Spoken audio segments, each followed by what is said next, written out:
This is a classic example of a hard gravel slope. It's completely possible to fish this well and accurately and get bites here. This slope is at that angle.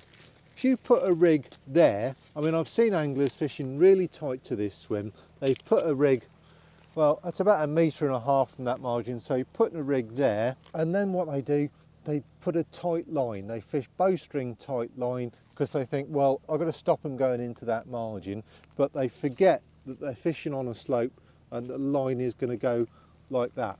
They'll get a few bibs and bangs, the carp will trip along that line and they'll spook off it. It's definitely going to move the lead, it's probably going to move the hook and damage it. So after the carp have bumped into it a few times, your hook's ruined, the carp are spooky anyway, and basically you're never going to catch one like this. So how do you fish this margin successfully? Well, you need to find where the bottom of this slope is. And it's still nice and clean there. You can't see it, but I can feel where that is.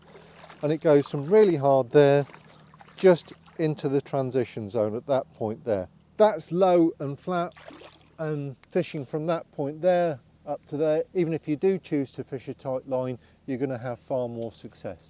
I'm a big fan of slacklining or backleading because I just think you're going to get more pickups like that in this particular situation. If you're trying to fish a far gravel margin and you're not really kind of sure what kind of slope it's at, if you make a cast with something like a dumpy pear lead, hit the gravel margin, and then with a braided mainline, I'm talking about doing this on a leading rod ideally, give the lead a bit of a tweak. If you get the sensation that it takes very little force to move the lead back towards you, then it pretty much means that you're on a gravel slope and you're going to drag the lead from there to there, and it'll basically fall down with a little persuasion. If you're on a flatter slope, then it'll take a normal amount of force to drag the lead along. This is why I say practice is so important. You need to understand, well, what does it feel like to drag a lead with the setup that you've got along something that's flat? How does it feel to drag it down a slope that's sloping away from you?